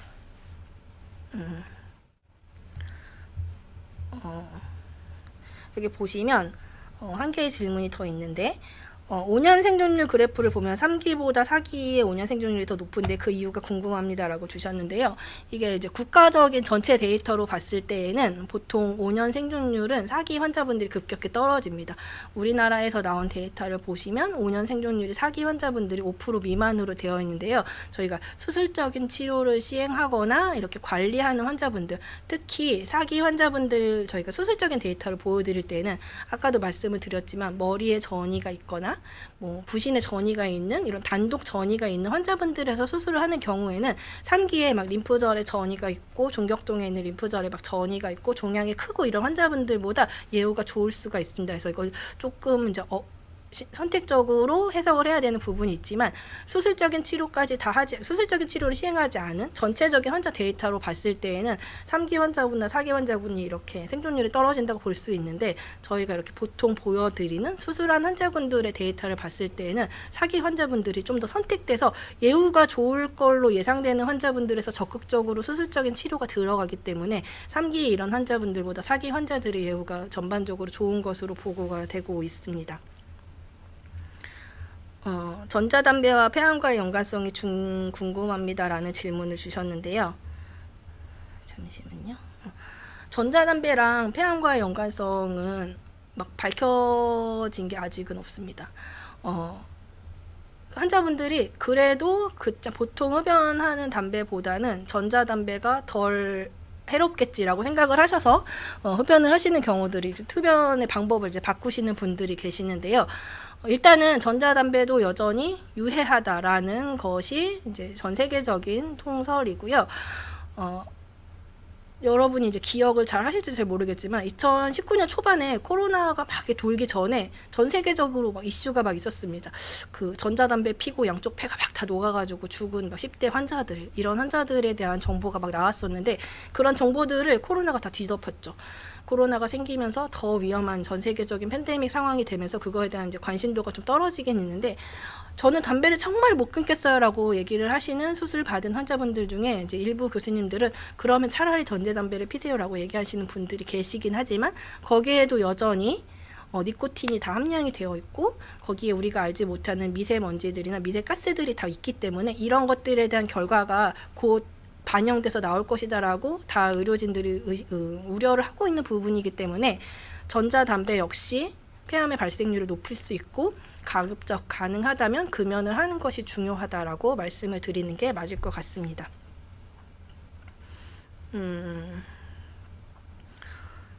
지금 임파선이 박승집님이 질문을 주셨는데 임파선이 16 상태인데 위험 수치는 얼마인 거예요? 이게 제가 질문의 의도를 잘 모르겠어서 임파선이 16 상태인 게 뭔지 정확히 잘 모르겠어가지고 어떤 결과질이 나왔는지를 정확하게 물어보시면 답변을 나중에 추후에라도 드리도록 하겠습니다.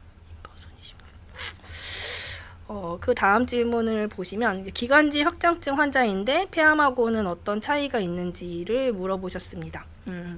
기관지 확장증은 말 그대로 기관지가 확장되는 병입니다. 그래서 보통 제가 이제 환자분들한테 설명을 드릴 때 이제 폐는 나무로 이렇게 거꾸로 놓은 거랑 같으시거든요. 그래서 나무 줄기가 있고 바깥쪽으로 갈수록 가지가 이렇게 점점 얇아져야 되는데 기관지 확장증은 뒤로 갈수록 일부 부분에서 그 나무의 가지가 더 굵어져 있다라고 보시면 됩니다. 그래서 그렇게 굵어져 있으면 무슨 일이 발생하냐면 가래나 이런 지저분한 애들이 폐렴균이나 이런 것들이 더 거기에 상재되어 있을 수가 있고요. 거기에 균이 상재되거나 하는 경우에 반복적으로 폐렴이 생기거나 폐에 염증을 유발할 수 있는 위험성이 굉장히 증가할 수 있습니다. 그래서 이런 반복적인 염증이나 이런 것들이 반복적으로 폐를 공격하는 경우에 염증이 오랜 만성 염증이 암을 유발하거나 이런 위험성이 있긴 하지만 기관지 확장증과 폐렴은 완전히 다른 질환이라고 보시면 되고요. 기관지 확장증은 보통은 폐의 염증성 질환에 해당하는 거고 그렇기 때문에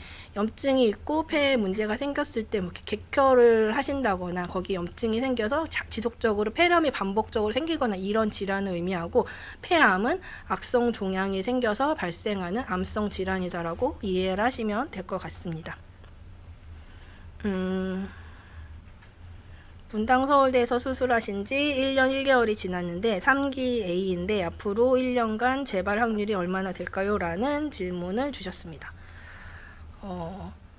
수술받고 1년 동안 일단은 이제 재발 없는 상태로 진행되고 계셔서 뭐 제가 수술을 한 자인지 제가 정확히 잘 모르겠는데 매우 다행이라는 생각이 먼저 들고요.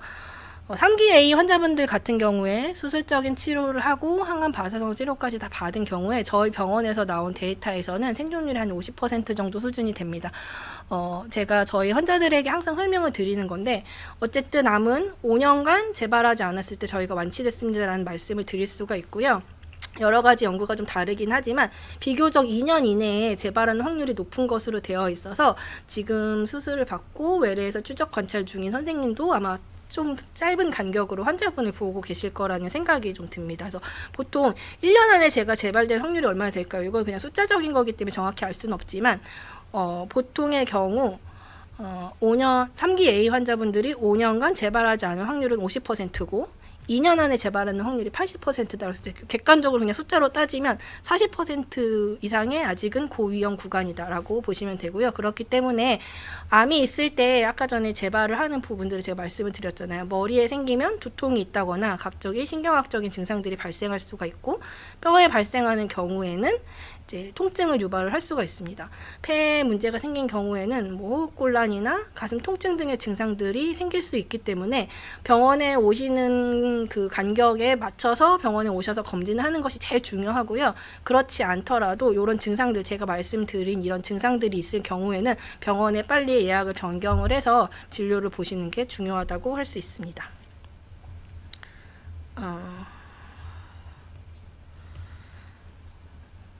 폐의 결핵과 폐암의 연관성은 있는지요? 라는 질문을 주셨는데요. 폐의 결핵은 우리나라 환자분들은 진짜 굉장히 많이 앓고 있는 질환인데 폐의 결핵이 있다고 폐암이 모두 생기는 것은 아닙니다. 예, 그래서 이것도 역시 염증성 질환과 암 질환은 별개로 분류하셔도 되는데 이제 폐의 결핵을 앓거나 흔적이 남거나 하시면 저희가 수술하는데 조금 어려움을 이제 주실 수는 있는데 그렇다고 막 뭐 환자분이 뭔가 걱정하거나 이럴 부분은 아니고요. 근데 염증 앞서서도 말씀을 드렸지만 염증 부분이 많은 환자분들이 만성적으로 염증이 계속 있으면 그것들이 주변에 있는 정상 조직들을 자꾸 건드려 가지고 암을 이렇게 트리거, 그러니까 자꾸 유도하는 경향이 있을 수가 있어서 내가 결핵 환자이면 결핵 환자에 맞는 치료를 호흡기내과 교수님의 진료를 보시면서 완벽하게 해야 된다라고 이해를 하시면 될 것 같습니다.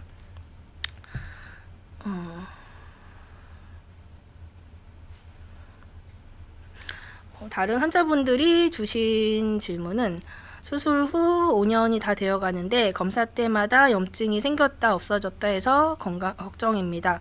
마지막 PET-CT나 주변 기관 전이 여부를 확인할 필요는 있을까요? 라는 질문을 주셨습니다.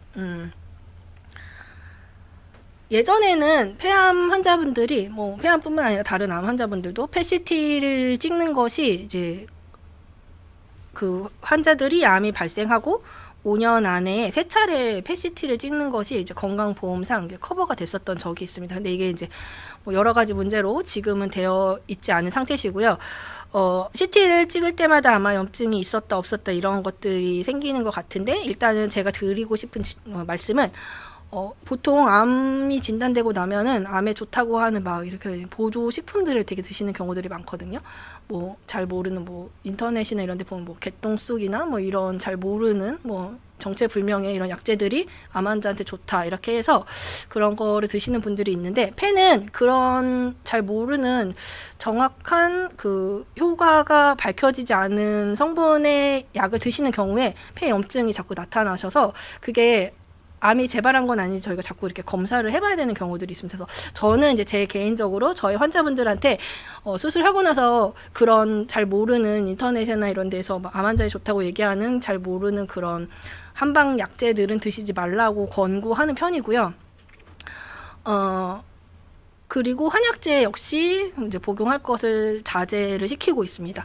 대신에 이제 검사 기간이 끝나고 5년의 그런 안전 기간이 끝나시면 그때는 드셔도 됩니다라는 말씀을 드리고 있고요. PET-CT를 모두 다 찍으셔야 되는 거는 아닌데 찍고 싶다고 하셔서 찍을 수 있는 건 아니어서 만약에 내가 너무 걱정이 돼서 5년이 다 돼가는데 나는 찍고 싶다면 건강검진으로 시행하는 방법밖에 없습니다. 그래서 내가 예약을 하고 별도로 검사를 하셔야 된다라고 아시면 될 것 같고요. 이미 5년 다 되어가면 뭐 100% 그렇다고 말씀드리긴 어렵지만 그래도 이제 안정기에 접어드신 건 아닌가 그런 생각이 조금 듭니다.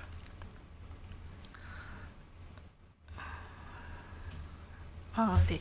환자분 중에 초기 검사를 시행하고 수술하는데 보통 한두 달 정도 걸리는 것으로 알고 있는데 그 사이에 종양이 급격히 커지거나 전이가 될 수도 있나요? 이렇게 질문을 주셨습니다. 그래서 실제 병을 진단을 받고 치료를 하고 입원을 해서 조직검사 받고 이런 과정에서 실질적으로 정말 한두 달 정도의 시간이 소요가 되고요.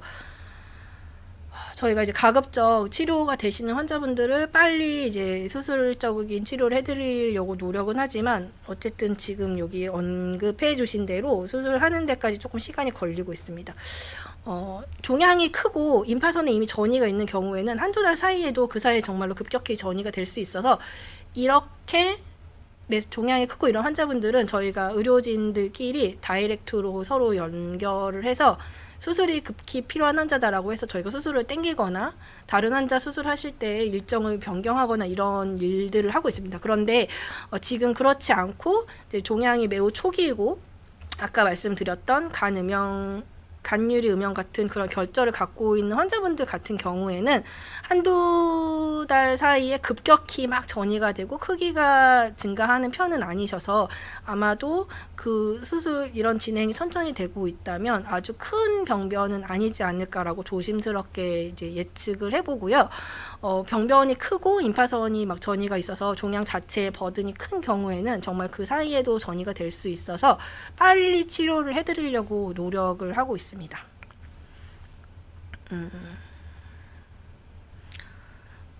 다른 환자분의 질문을 보면 사기로 판정을 받고 2년 정도 치료 중입니다. 현재 면역항암 치료 중인데 26차의 주차수를 맞았습니다. 어느 시점에 가면 수술을 하나요? 전이는 없는 것임을 확인하였습니다. 라고 주셨는데요.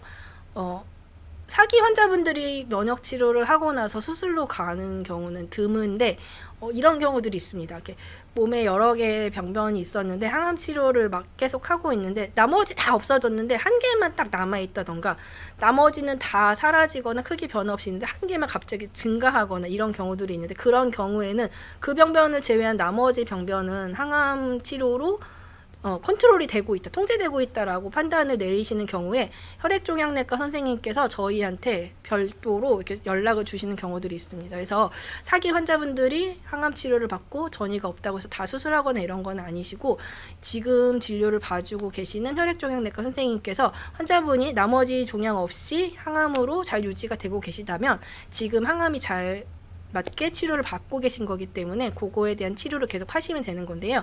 이게 다 유지가 되는데 한두 개의 병변이 컨트롤이 안 되고 이제 그것만 남아있다라고 하는 경우에 수술로 완벽한 절제술을 추가적으로 시행을 하는 경우들이 있어서 그렇다고 판단이 되시면 아마 저희한테 의뢰를 주실 것으로 생각이 됩니다.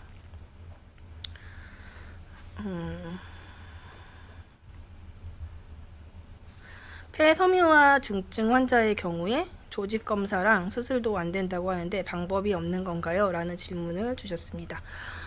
폐섬유화증 같은 경우에는 앞서서 이제 결핵이나 그 기관지 확장증인 경우에 폐암이 발생하는지를 물어보신 환자분들이 계신데 이거는 연관성이 조금 떨어진다고 제가 설명을 드렸었는데 폐섬유화증 같은 경우에는 그 폐의 기저질환 있는 부분에 평평세포암 세포가 잘 발생하는 위험군으로 밝혀져 있습니다.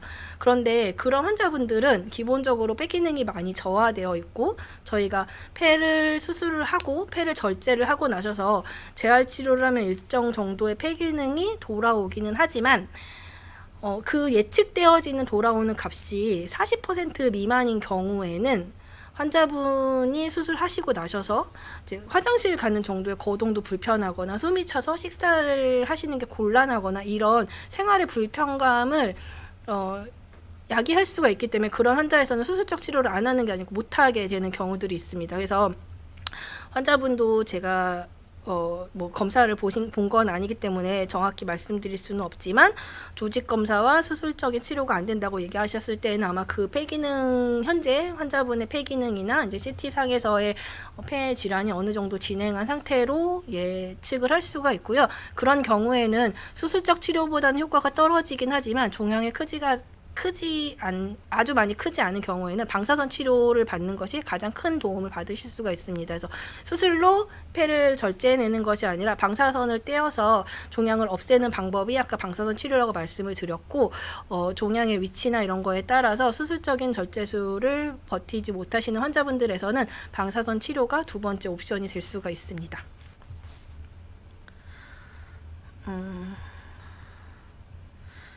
사기인데 아무런 증상이 없고 평상시와 똑같이 생활하고 있습니다. 표적치료 2세대로 치료를 하고 있는데 가려움증과 구내염만 있습니다.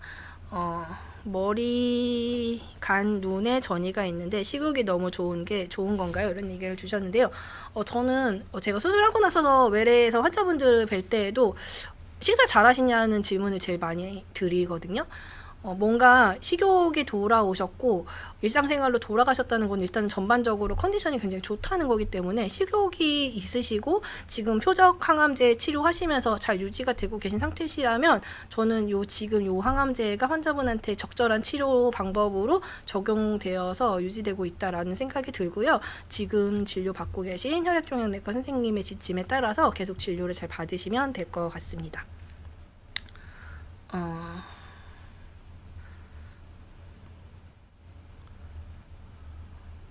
수술 후 폐기능이 55% 정도 나왔고 항암 중이라 운동을 하기가 힘든데 항암이 끝나고 나서 운동을 시작해도 폐기능을 회복시킬 수 있을까요? 라는 질문을 주셨습니다. 수술하시고 나셔서 항암 치료 중이시면 지금 아마 수술하시고 한 2개월에서 한 4개월 사이 그 기간인 것으로 생각이 되고요.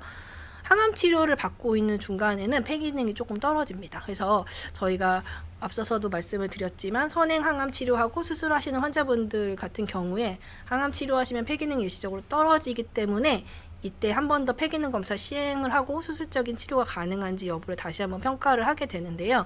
지금 환자분이 항암 치료를 받고 있는 상태에서 폐기능이 55% 정도의 수준을 갖고 계시다면 일단은 항암 치료가 끝나시고 나시면 이 기능이 플러스 10점 정도는 더 되실 수 있다고 예측을 할 수가 있고, 여기에 치료가 끝나시고 나셔서 운동을 열심히 하는 호흡 재활 치료를 하는 경우에는 그것보다 더 높은 향상률을 기대할 수도 있다고 저는 생각을 하고요. 근데 중요한 거는 폐가 기능이 좋아질 때까지 영원히 기다려주는 게 아니고, 저희가 이제 봤을 때 수술하고 3개월 정도 때까지 이렇게 폐 기능이 떨어졌다가 6개월 사이에 이렇게 증가하기 때문에 이제 지금 조금 힘드셔도 지금부터 조금씩 이제 운동량을 천천히 늘리셔야 나중에 폐 기능을 이렇게 올리는 데 큰 도움을 받으실 수가 있어서 조금 힘드셔도 조금씩 실내에서라도 운동량을 늘리신다면 폐 기능 향상에는 조금 더 도움을 받으실 수 있습니다.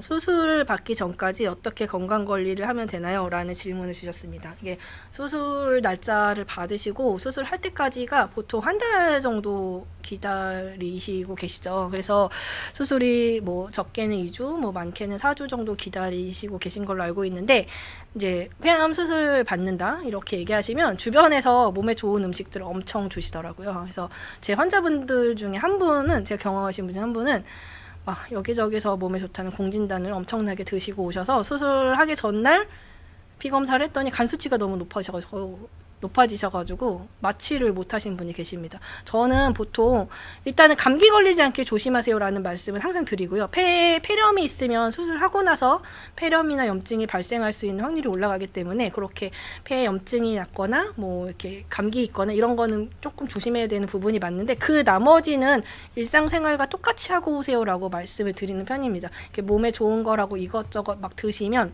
간에 좀 무리가 갈 수 있는 상황이 생길 수가 있고요.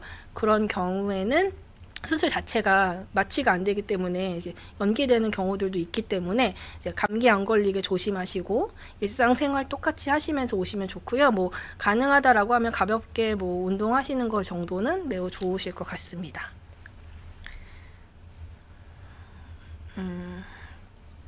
1기 환자입니다. 다음 주에 수술 후 한방병원에 다니면서 열 치료와 고주파 치료를 받는데 도움이 될까요? 라고 말씀을 주셨는데요. 저희가 이제 한방병원에서 이제 어떤 치료를 받는지 사실 저희는 이제 막 학교에서 배우거나 제가 의사가 된 다음에 어떻게 거기서 무슨 치료를 하는지 배운 적은 없어가지고 정확히 잘 모르지만 지금 언급하신 열 치료나 고주파 치료는 저희 이제 임상적으로 전 세계적으로 이제 입증이 되어 있는 치료 방법은 아닌 것 같습니다. 특히 일기로 수술이 끝나시고 나시면 저희 환자분들이 굉장히 많이 물어보시거든요. 선생님, 저는 이제 약 안 먹어도 되나요? 저는 이제 뭘 더 해야 되죠? 이렇게 굉장히 많이 불안해 하시는데, 특히 일기 A로 진단되시는 환자분들은 수술이 치료의 끝입니다.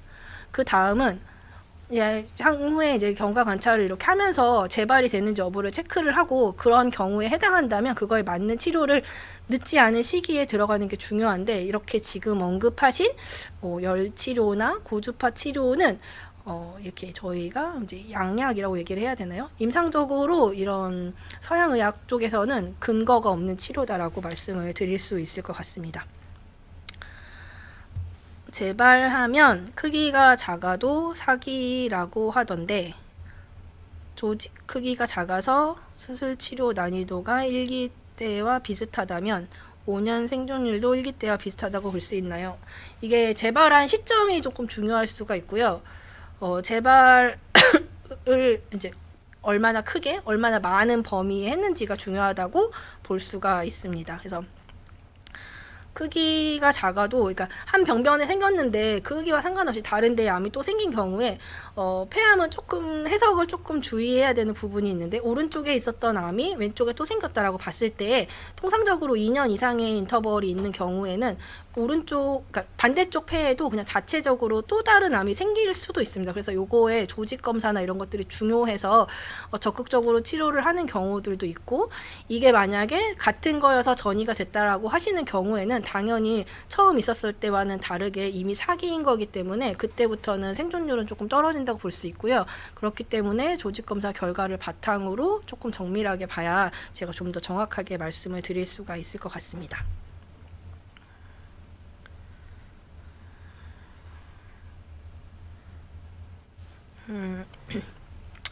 5월 2일날 건강검진을 받으셨는데 추가로 폐 CT를 찍으신 환자분이 계십니다. 폐에 1.8cm 정도의 이상한 게 보여서 큰 병원에 가보라고 하셨고, 분당 서울대학교 병원에서 5월 24일날 폐 CT를 찍고 6월 21일에 예약이 되어 있는 상태인데 시간이 많이 지나서 걱정이라고 하셨습니다. 병기 상태가 어떤지를 물어보셨는데요. 폐에만 1.8cm의 종양이 있고 임파선의 전이나 이런 것들이 없다고 이제 설명을 들으셨다면, 아마 여기에서 다시 한번 선생님께서 검사를 하신 거 보면 이게 이제 염증성 소견이나 이런 것들을 의심할 수도 있는 간유리 음영의 소견을 시사했을 가능성이 좀 있을 걸로 생각이 되고요. 이렇게 5월 초에 검사를 하시고 한 달 정도 사이에 이렇게 인터벌을 두시고 검사를 하셨을 때 요 사이에 종양이 사라지는 경우도 있거든요. 그런 경우에는 염증이기 때문에 그거는 이제 걱정을 하지 않으셔도 되는데, 제가 이제 환자분의 CT를 지금 직접 본 것이 아니어서 이게 상태가 어떤지를 예측하는 데는 조금 어려움이 있지만, 보통의 경우에 3cm보다 작은 종양의 경우에 임파선의 전이가 없으면 초기를 의미를 하고요. 그런 경우에는 진행 속도가 그것보다 큰 암들과 비교해서는 조금 천천히 자라는 걸로 되어 있고, 만약에 아마 5월 24일날 시행한 검사상에서 종양이 변함이 없거나 뭐 더 커지거나 이렇지 않으면 그 종양의 현재 상태에 따라서 한 번 더 검사를 하시거나, 혹은 그때 이제 수술적인 치료가 필요하다고 판단을 하신다면 아마 흉부외과 진료를 보시거나, 그 전에 아까 설명을 드렸었던 PET-CT나 MRI 같은 전이가 있는지 여부를 보시는 검사를 호흡기내과 선생님이 진행을 해주실 것 같고요. 요 시간은 사실 뭐 더 빨리 진료를 볼 수 있으면 참 좋지만 아주 많이 걱정을 하시지는 않으셔도 될 것 같습니다.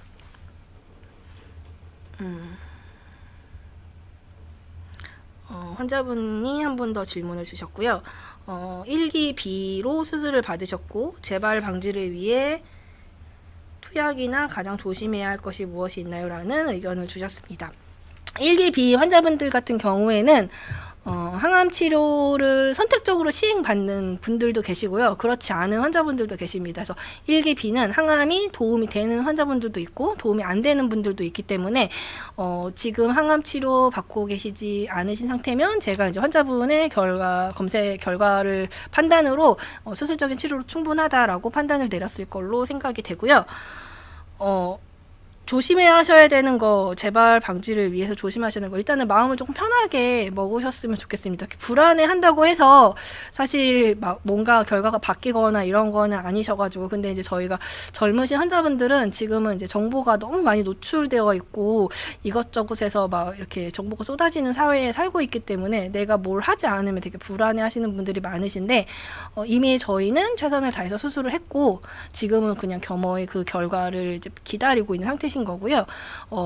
정밀하게 CT와 중간중간 혈액 검사를 통해서 제가 이제 환자분의 결과를 계속 정밀하게 보고 있기 때문에 마음 놓으시고 그냥 편하게 아까 말씀드렸던 건강한 식습관과 뭐 적절한 운동 이런 것들 유지하시면서 병원에 규칙적으로 오시면 저랑 함께 나머지 4년 정도의 시간 동안 재발 안 하도록 확인하는 것을 도움을 드리도록 하겠습니다. 수술 후 폐렴이나 폐혈증이 오지 않게 어떤 면역 관리를 해야 하나요? 요즘에는 이제 면역 항암제 이런 것들이 많아가지고 환자분들이 이제 면역과 관련해서 궁금해 하시는 분들이 많은데 그냥 잘 먹고 운동을 잘하면 된다고 저는 생각을 합니다. 특별히 막 면역력에 좋은 건강 보조제 이런 거 막 안 드셔도 됩니다. 대신에 이제 비타민 C라던가 오메가3 이런 지금 막 나오는 딱 아예 규격화되어 있는 건강 보조제는 드셔도 상관은 없습니다. 그리고 저는 이제 개인적으로 모든 선생님들이 그러신 건 아니시기 때문에 저는 개인적으로 환자분들이 이제 면역력을 위해서 뭔가를 좀 더 드시고 싶다고 얘기하실 때에는 홍삼 정도는 드셔도 저희가 폐 CT를 찍는 데에 염증이 보이는 소견을 나타내거나 이런 건 아니기 때문에 제가 면역력이 걱정이 돼서 뭔가를 좀 더 먹고 싶습니다라고 이야기하셨을 때에는 홍삼은 드셔도 된다고 개인적으로 설명을 드리고 있습니다. 수술 후 음주를 삼가하는 게 좋다고 말씀하시는데 완전 단주를 해야 하나요? 어느 정도 음주가 가능한지가 궁금합니다. 라는 의견을 주셨습니다. 술은 폐암과 연관성 지금 막 설명을 드릴 때 보통 이제 언급이 되지 않고요. 저희가 보통 환자분들이 오셔서 와인 한 잔은 건강에 좋다는데 드셔도 되나요? 이렇게 물어보시는 분들이 꽤 계십니다. 사실 저는 그러니까 조절하실 수 있으면 한두 잔 정도는 괜찮다고 항상 설명을 드리는데 보통 우리나라가 이제 음주에 좀 관대한 나라이기 때문에 한두 잔 드시다가 괜찮으시면 반병으로 넘어가고 반병이 괜찮으시면 한 병으로 넘어가고 일주일에 한 번 정도 드시다가 일주일에 한 번 괜찮으니까 두세 번 이렇게 드시고 이런 경우들이 많아서 그거를 조절할 수 없으시면 단주하시는 게 맞습니다. 그리고 술자리에서는 지금은 흡연을 많이 이렇게 관리를 한다고 하지만 어쨌든 주변에 담배 피시는 분들이 계시고 간접 흡연의 기회가 자꾸 이렇게 노출이 되는 경우들이 있기 때문에 술을 드시고 싶으시면 가급적 실내에서 이제 그러니까 그 가족들과 함께 반주로 한두 잔 정도는 된다. 근데 이제 사회생활들을 다 하시니까 그것 때문에 저는 이제 좀 마셔야 된다고 얘기하시는 분들도 계신데요. 조절해서 한두 잔 정도 드시는 거는 괜찮다라고 말씀을 드리고 있습니다. 우상엽 수술 후 목에 통증이 생겼습니다. 6개월이 지났는데 임파선이 계속 부었다 가라앉았다 하는데 임파선 전이를 의심해야 하는지 걱정입니다. 라는 의견을 주셨습니다. 목에 임파선이 계속 부었다 가라앉았다 하는 것은 사실 검사를 해보시는 게 중요하실 것 같고요.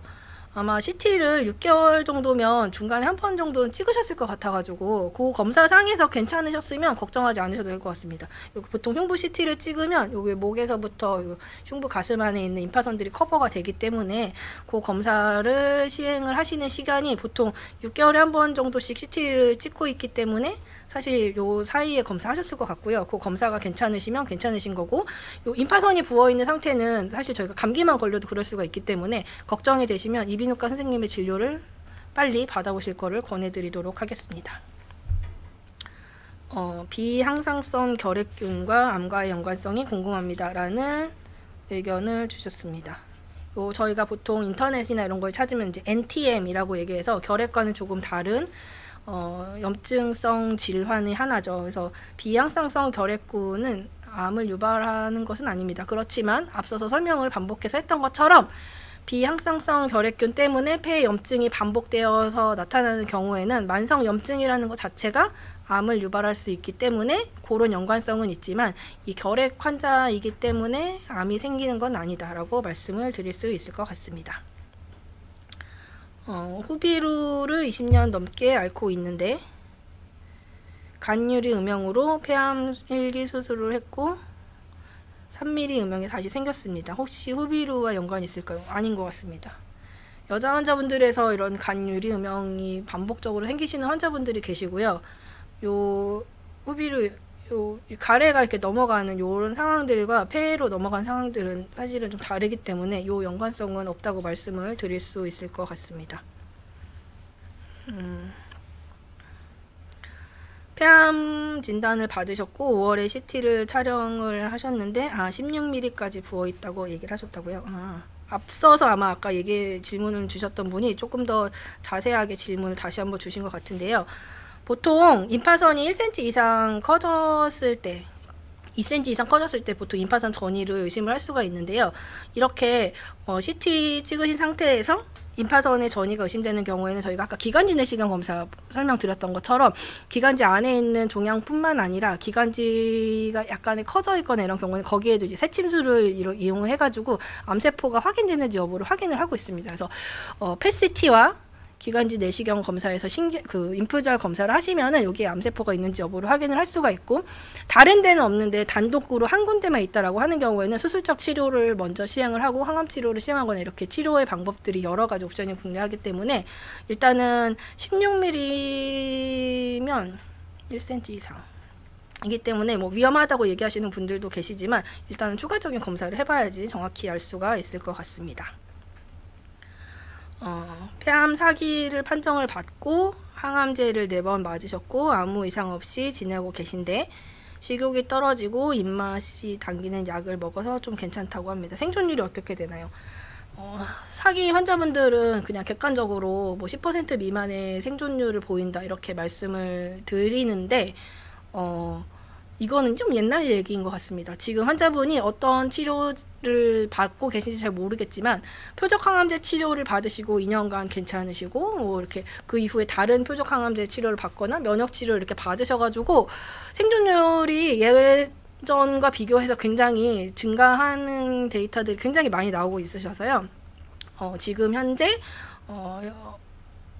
뭐 신약이나 이런 것들로 임상 치료를 하고 계신 상태인지 이런 거 제가 정확히 잘 알 수는 없지만 예전과 같이 4기 환자분들이라고 해서 무조건 다 금방 돌아가시고 이런 상황은 아니다. 그렇기 때문에 지금 받고 계신 치료를 잘 받으셨으면 좋겠고 입맛 잘 드시는 게 사실 되게 중요하시거든요. 암 환자분들은. 그래서 밥이 약이라고 생각하시고 식사도 꾸준히 잘 하셨으면 좋겠습니다.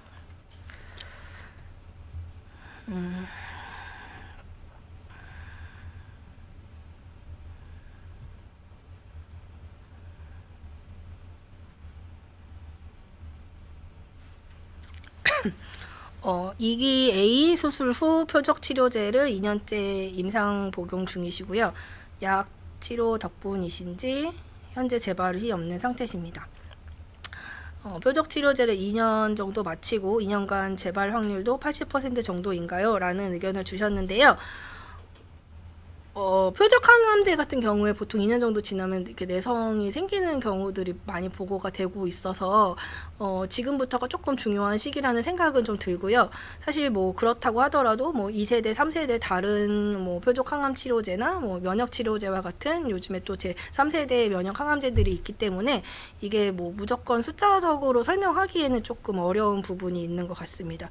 그래서 3기 치료하시고 2년째 지금 임상약 드시고 계시고 재발 없는 상태라는 거는 좋은 예후를 시사하는 지표인 것 같긴 합니다.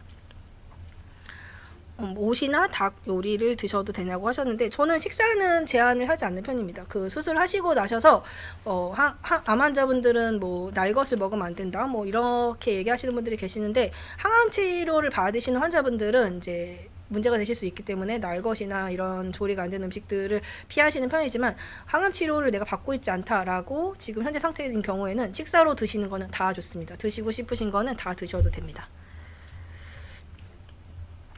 결절과 간유리 음영이 다른 건지 궁금합니다라고 주셨는데요. 간유리 음영은 앞서서도 봤지만 보통 저희가 결절이라고 하는 애들은 안에 하얗고 단단한 경결 자체로 보여지는데, 간유리 음영은 이것보다 약간 뿌옇게 보이는 형식으로 폐의 실질보다 약간 조금 더 진한 정도의 영상을 호소하는 경우들이 있어서, 거기에서 안쪽에 있는 세포들이 이렇게 뭉치면서 결절화되는 경우들이 있어서 간유리 음영이 있으면 좀 더 초기 폐암 상태를 시사를 하고요.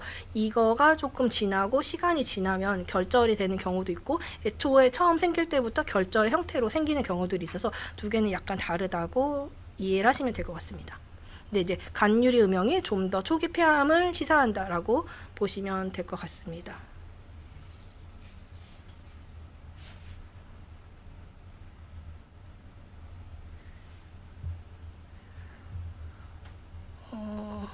계속해요.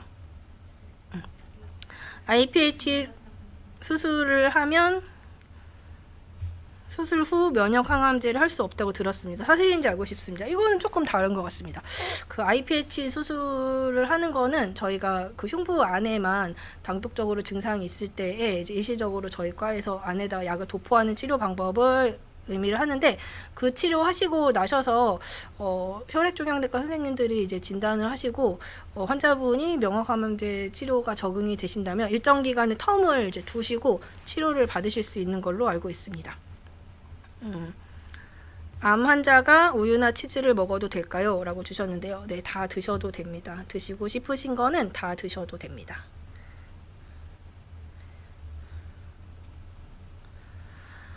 간 유리결절 7mm를 3년간 경과 관찰하고 있었는데 최근에 홍해걸 씨가 수술을 했다고 하셔서 다시 병원에 가봐야 하나요? 라는 질문을 주셨습니다.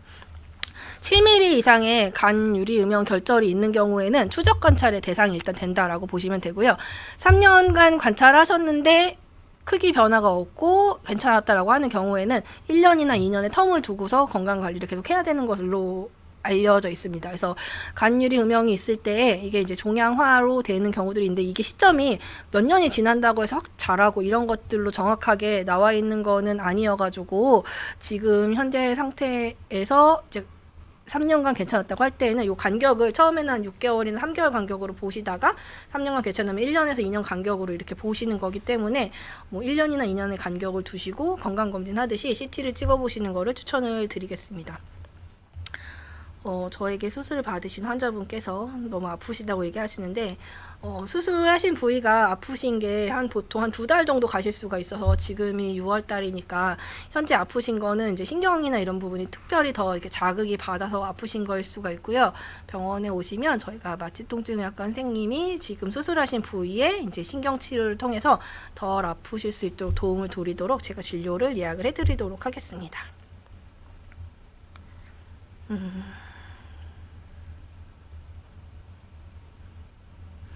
3기 환자분이 항암 방사선 치료를 받고 현재 면역 항암 치료 중이십니다. 항암 치료만 하는데 치료 효과가 어느 정도 되는지 궁금하다는 의견을 주셨고요. 이건 그냥 통계적으로 말씀을 드릴 수밖에 없고, 3기 비군에 해당하는 환자분들은 5년 생존율이 치료를 시행하고 있는 경우에 한 30에서 40% 정도가 되는 것으로 알려져 있습니다. 마른 기침을 자꾸 한다는 거는 폐에 뭔가 종양이 있을 때 그게 자극을 계속 하는 거기 때문에 지금 하고 계신 치료를 계속 받으시면서 정기적으로 검진을 꼭 받으실 것을 추천을 드리도록 하겠습니다. 네, 지금까지 올려주신 질문에 대한 대답은 제가 다 한 것 같고요. 1시간 좀 안 되게 강의를 준비를 드렸는데, 지금 들으신 강의가 여러분들이 폐암을 이해하시는데 조금 도움이 되셨으면 좋겠고요. 앞서서 설명드렸던 것처럼 폐암을 예방하는 방법에는 쉽게 특별히 정도라고 얘기하는 것은 없습니다. 하지만 폐암 자체의 원인의 발생의 90%가 흡연이 연관이 있기 때문에 이제 금연을 하시는 것을 꼭 추천을 드리고, 아까 말씀드렸던 고위험군 그리고 60세 이상의 환자군이라면 정기적으로 검진을 하셔서 조기에 발견되시고 꼭 완치를 받으실 수 있는 기회를 가지셨으면 좋겠습니다. 예, 지금까지 들어주셔서 모두 감사합니다.